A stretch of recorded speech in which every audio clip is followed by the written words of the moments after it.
بسم الله الرحمن الرحيم.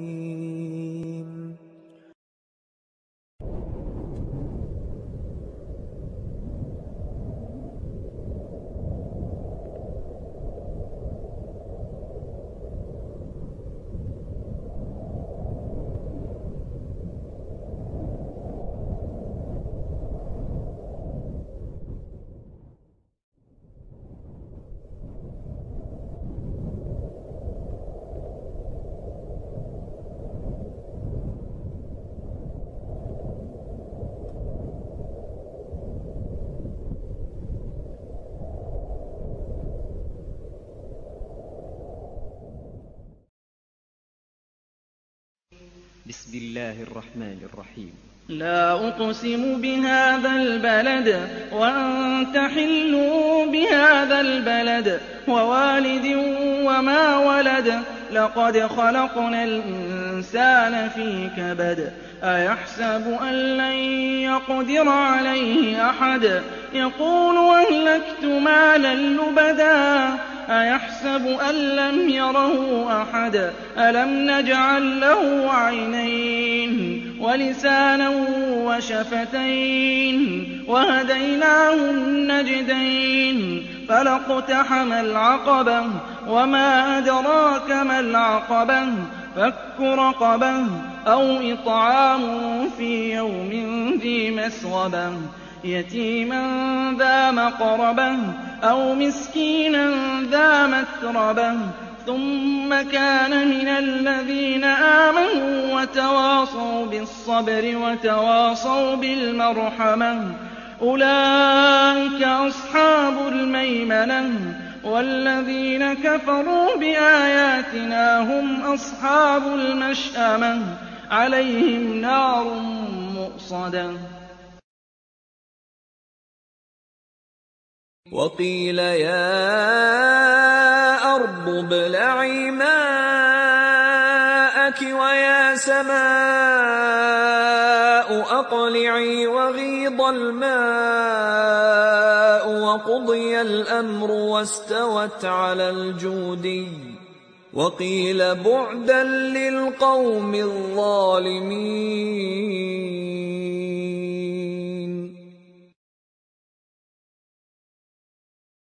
مثل الذين اتخذوا من دون الله أولياء كمثل العنكبوت اتخذت بيتا وإن أوهن البيوت لبيت العنكبوت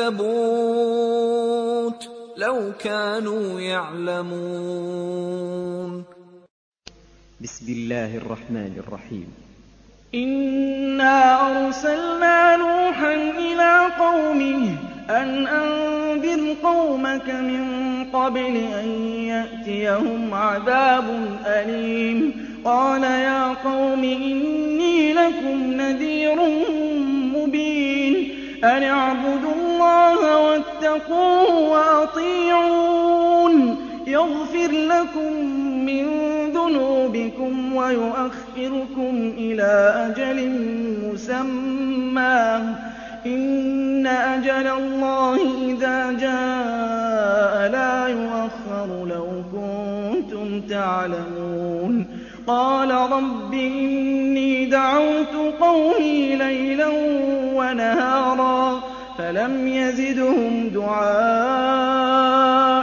إلا فرارا وإني كلما دعوتهم لتغفر لهم جعلوا أصابعهم في آذانهم واستغشوا ثيابهم وأصروا واستكبروا استكبارا ثم إني دعوتهم جهارا ثم إني أعلنت لهم وأسررت لهم إسرارا فقلت استغفروا ربكم إنه كان غفارا يرسل السماء عليكم مدرارا ويمددكم بأموال وبنين ويجعل لكم جنات ويجعل لكم أنهارا ما لكم لا ترجون لله وقارا وقد خلقكم أطوارا ألم تروا كيف خلق الله 7 سماوات طباقا وجعل القمر فيهن نورا وجعل الشمس سراجا والله أنبتكم من الأرض نباتا ثم يعيدكم فيها ويخرجكم إخراجا والله جعل لكم الأرض بساطا لتسلكوا منها سبلا فجاجا قال نوح رب إنهم عصوني واتبعوا من لم يزده ماله وولده إلا خسارا ومكروا مكرا كبارا وقالوا لا تذرن آلهتكم ولا تذرن ودا ولا سواعا ولا يغوث ويعوق ونسرا وقد أضلوا كثيرا ولا تزد الظالمين إلا ضلالا فأدخلوا مما خطيئاتهم أغرقوا فأدخلوا نارا فلم يجدوا لهم من دون الله أنصارا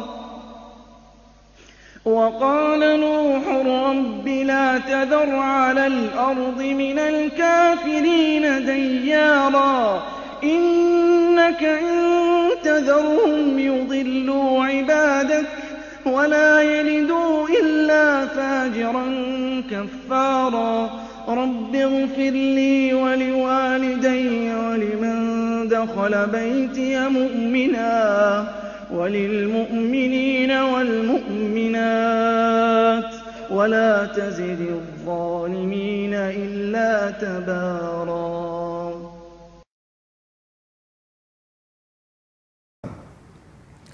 Dan sudah kita terangkan sebelum ini tentang Nabi Nuh alaihi salam yang diutus kepada kaumnya yang menyembah berhala. Nabi Muhammad juga begitu, yaitu diutus kepada bangsa Arab pada masa itu yang menyembah berhala, yaitu menyekutukan Allah dengan berhala. Menyembah Allah tetapi dalam waktu yang sama juga menyembah selain Allah. Nah, Nabi Nuh alaihi salam mendakwahi kaumnya, menyampaikan kebenaran kepada kaumnya, yaitu alla ta'budu illallah, jangan kamu ibadati kecuali Allah saja. Nah, ini kita jumpai di ayat yang ke-26 sebelum ini. Nabi Nuh menyampaikan kebenaran itu supaya kaumnya nanti tidak disiksa. Nah, apabila tetap melakukan kezaliman, yaitu menyekutukan Allah, karena perbuatan menyekutukan Allah itu adalah kezaliman yang paling besar. Inna syirka la zulmun azim, kezaliman, kejahatan yang paling besar. Apabila melakukan kejahatan atau kezaliman yang besar, maka nanti akan mendapatkan siksa yang besar. Nah, Nabi Nuh tidak ingin kaumnya itu disiksa, maka Nabi Nuh bersungguh-sungguh di dalam menyampaikan kebenaran kepada kaumnya supaya kaumnya mau menerima kebenaran. Siang dan malam Nabi Nuh menyeru kaumnya. Namun Nabi Nuh alaihi salam meskipun bersungguh-sungguh menyampaikan kebenaran kepada kaumnya, kaumnya tak mau menerima kebenaran tersebut. Sudah kita terangkan sebelum ini, karena kaum Nabi Nuh dengan keangkuhan, dengan kesombongan bahwasanya mereka lebih kaya dari Nabi Nuh alaihissalam, keturunan bangsawan, mereka memiliki kelebihan, maka mereka tak mau menerima kebenaran yang disampaikan oleh Nabi Nuh. Mereka menganggap Nabi Nuh sama seperti mereka, sama-sama manusia. Kemudian mereka menjadi terhina kalau mengikuti Nabi Nuh. Apa sebab? Sebab yang bersama dengan Nabi Nuh adalah orang-orang yang hina, orang-orang miskin. Maka kalau ikut Nabi Nuh pula, maka nanti mereka menjadi jatuh kedudukan. Maka mereka tak mau. Kemudian mereka tidak melihat Nabi Nuh bisa memberikan apa-apa kepada mereka. Maka mereka tidak mau menerima kebenaran yang disampaikan oleh Nabi Nuh disebabkan karena keangkuhan yang ada pada diri mereka. Rasul yang pertama kali Allah utus ke bumi ini setelah Nabi Adam adalah Nuh alaihi salam. Setelah Nabi Adam adalah Nuh alaihi salam. Kata Syekh Muhammad bin Shalih Al-Utsaimin, wa awwalur rusuli Nuhun alaihi salam. Rasul yang pertama kali Allah utus ke permukaan bumi karena terjadinya kesyirikan. Catatan berikutnya setelah Nabi Adam, jangan dipolitisir, berarti mengingkari Nabi Adam. Ini bahayanya memotong-motong kalimat. Ya. Rasul yang pertama kali diutus ke permukaan bumi setelah Nabi Adam karena terjadinya kesyirikan adalah Nuh alaihi salam, dan yang terakhir adalah Muhammad sallallahu alaihi wasallam. Kemudian Syekh mengingatkan, wa'lam abi annaka satajidu fi ba'dhi kutubi tarikh anna Idris alaihi salatu wasalam kana qabla Nuh alaihi salam wa anna hunaka ba'dhan akharin mithlu Syith. Kullu hadha kadhibun wa laysa bisahih. Kata Syekh, engkau akan dapatkan di beberapa kitab tarikh penyebutan bahwa Idris sebelum Nuh alaihi salam, dan bahwa di sana ada seorang nabi yang bernama Syith juga sebelum Nuh. Ini adalah kedustaan dan bertentangan dengan akidah sahihah Islamiyah. Jelas ya? Kenapa? Fa Idris ba'da Nuhin qat'an, karena Idris alaihi salam itu datang setelah Nabi Nuh secara pasti. Apa dalilnya? Ya. Kata beliau, yang pertama adalah firman Allah dalam surat An-Nisa ayat 163. Allah berfirman, inna auhina ilaika kama auhina ila Nuhin wan nabiyyin min ba'dih. Sesungguhnya kami telah mewahyukan kepadamu sebagaimana kami telah mewahyukan kepada Nuh dan para nabi setelahnya. Kata Syekh, andai kata ada Rasul yang Allah wahyukan kepadanya karena terjadinya kesyirikan dan wahyu yang Allah turunkan kepadanya ada sebelum Nabi Nuh, maka akan Allah sebutkan selain Nabi Nuh. Tetapi yang Allah sebutkan adalah Nabi Nuh alaihi salam, menerangkan bahwa beliau adalah Rasul yang pertama kali Allah utus di permukaan bumi setelah Nabi Adam. Dalil yang kedua, kata beliau, firman Allah dalam surat Al-Hadid ayat 26. Allah berfirman, wa laqad arsalna Nuhan wa Ibrahim wa ja'alna fi dzurriyyatihim an-nubuwwata wal kitab. Dan sungguh kami telah mengutus Nuh dan Ibrahim, dan kami jadikan para nabi itu yang diberikan kepada mereka kitab-kitab dari keturunan mereka berdua. Karena Nabi Nuh alaihi salam adalah bapak manusia nomor dua. Bapak manusia yang pertama siapa? Nabi Adam. Kemudian setelah terjadi air bah, datang air bah yang menenggelamkan dan mematikan seluruh orang-orang yang tidak beriman kepada Nabi Nuh, maka yang selamat hanyalah kaum Nabi Nuh yang naik ke perahu yang beriman kepada Nabi Nuh, yang hanya beberapa mereka. Dan para nabi yang datang setelah itu adalah dari keturunan Nabi Nuh. Beliau berdakwah alfasanatin illa khamsina ama, 1000 kurang 50 tahun, alias 950 tahun dakwahnya Nabi Nuh alaihi salam. Aqabah dalam bahasa Arab artinya jalan yang ada di sela-sela gunung. Kalau di Mekah sana banyak gunung, antum lihat. Kota yang banyak gunung Mekah. Dan Ka'bah itu di lembah. Atasnya kanan kirinya gunung. Iya atau tidak? Makanya orang kalau hajian tuh turun ke lembah. Turun haji, bukan naik haji. Turun ke lembah. Untuk tawaf itu di lembah. Biwadin ghairi dzi zar'in. Kata Allah, Mekah yaitu Ka'bah di mana? Di lembah yang tidak ada tumbuhan sama sekali. Dan di sekeliling kota Mekah banyak gunung-gunung.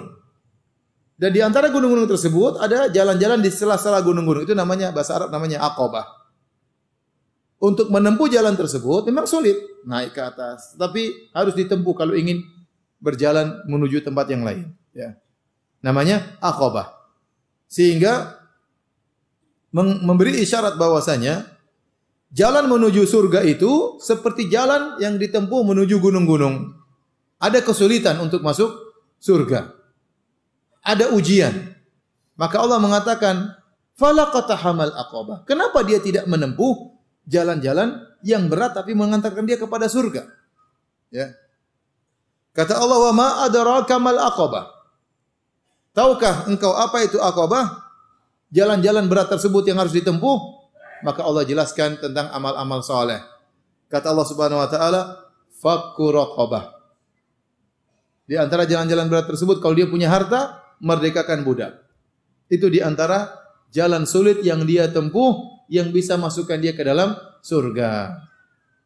Oleh karenanya Nabi SAW mengatakan huffatil jannatu bil makarih wa huffatin nar bisyahwat. Surga itu diliputi dengan perkara-perkara yang dibenci. Ada beban yang Allah bebankan kepada kita. Harus ini, harus harus ini. Salat 5 waktu di masjid, bayar zakat, ya. Banyak tugas-tugas yang Allah bebankan kepada kita. Membantu orang miskin. Dan ini semua beban yang kalau kita lakukan, kita akan berjalan menuju surga. Dan memang berat. Ya. Adapun kalau masuk neraka, huffatin nar bisyahwat. Neraka diliputi dengan perkara-perkara yang syahwat, yang menyenangkan. Tidak mungkin orang masuk neraka kecuali dia senang-senang. Enggak mungkin masuk neraka kecuali dia senang-senang. Zina, enak. Ya, apalagi? Macam-macam lah. Korupsi, enak ya. Musik-musikan, joget-joget juga apa? Enak ya. Nyemplung ke mana? Neraka jahanam. Enggak mungkin orang masuk neraka kecuali dia berlezat-lezat. Secara zahirnya, minum khamar, ya. Senang-senang, maksiat semuanya. Ya. Selingkuh sana sini, ya. Melihat hal-hal yang haram. Dan tidak mungkin orang masuk surga kecuali dia menempuh sesuatu yang berat. Tidak mungkin. Karena Nabi mengatakan huffatil jannatu bil makarih. Surga itu meliputi perkara yang dibenci oleh hawa nafsu. Pasti banyak hawa nafsu yang dia lawan. Orang mau salat subuh pengennya tidur. Buka lihat cewek cantik pengennya lihat tapi dia balik. Astagfirullah. Padahal cantik. Ya. Mau dilihat ya. Banyak hal yang harus dia lawan syahwatnya. Tetapi kalau masuk neraka pasti melalui hal-hal yang lezat. Nah, Allah menamakan amal-amal soleh yang harus dikerjakan oleh seorang supaya bisa masuk surga, Allah namakan dengan aqabah. Yaitu seperti rintangan yang harus dia lewati, jalan di sela-sela gunung. Di antara rintangan-rintangan tersebut yang harus dilewati kata Allah, fakku raqabah. Di antara amalan-amalan tersebut adalah fakku raqabah, memerdekakan seorang budak. Atau membebaskan tawanan perang yang tertawan misalnya. Ada tawanan perang ditawan, harus butuh biaya untuk membebaskannya, maka dia keluarkan uang untuk membebaskan tawanan perang. Kemudian kata Allah, au it'amun fi yaumin dzi masghabah, atau memberi makanan pada hari yang terjadi kelaparan. Memberi makanan secara umum berpahala. Tetapi memberi makanan tatkala hari kelaparan, pahalanya lebih besar. Oleh karena Allah membuat kaidah bahwasanya bersedekah secara umum itu berpahala. Tetapi tatkala semakin kuat hajah, kebutuhan orang yang akan kita bantu, maka pahala kita semakin besar. Makanya dalam ayat ini Allah mengatakan au it'amun fi yaumin dzi masghabah, atau dia memberi makanan di hari tatkala hari kelaparan. Oleh karenanya kita membantu fakir miskin secara umum berpahala, tetapi kalau ada orang kita tahu ternyata dia lagi sakit parah, lagi kelaparan, lagi busung lapar, lagi kesulitan, itu lebih besar pahalanya. Sama tatkala kita membantu tatkala terjadi musibah, terjadi gempa, terjadi tsunami, kita dapati saudara-saudara kita dalam kondisi payah, kondisi parah, pahalanya lebih besar. Karena itu di hari-hari lagi mereka sangat membutuhkan. Benar kita menyumbang orang miskin di sekitar kita berpahala, tetapi yang semakin parah kebutuhannya, semakin apa? Besar pahalanya. Makanya Allah mengatakan, au it'amun fi yaumin dzi masghabah. Memberi makan di hari kelaparan. Makanya sama seperti kita punya kerabat, dua-duanya kita bantu, tapi kita lihat yang paling parah, lebih miskin, lebih utama untuk kita bantu. Karena pahalanya lebih apa? Lebih besar. Kebutuhannya semakin banyak. Badan Nabi Adam seperti apa besarnya ya? Ya disebut dalam hadis yaitu 60 hasta. Situna dzira'an, 60 hasta. Kalau satu hasta segini berarti kira-kira Nabi Adam tingginya 30 meter. Kira-kira 30 meter. Dan disebutkan bahwasanya penghuni surga seluruhnya tingginya seperti Nabi Adam. Dari Abdullah bin Abbas radhiyallahu anhuma, bahwa Rasulullah Shallallahu Alaihi Wasallam bersabda, sesungguhnya seorang yang tidak ada sedikit pun Al-Quran dalam hatinya adalah seperti rumah kosong. Hadis riwayat Tirmizi. Demikian juga hati yang kosong dari kalamullah akan banyak dipengaruhi oleh setan. Hadis di atas menyatakan betapa pentingnya menghafal Al-Quran, sehingga hati yang tidak menyimpan kalamullah telah diumpamakan seperti rumah kosong. Abu Hurairah radhiyallahu anhu berkata, rumah yang di dalamnya terdapat bacaan Al-Quran, maka keluarga serta kerabatnya akan bertambah dan keberkahan serta kebaikan akan memenuhi ahli rumah tersebut. Malaikat akan turun memenuhi rumah itu dan setan akan keluar darinya. Sebaliknya, rumah yang tidak dibacakan Al-Quran maka akan diliputi oleh kesempitan dan ketidakberkahan. Malaikat akan keluar dari rumah itu dan setan akan memenuhi rumah itu. Allahu a'lam bishawab.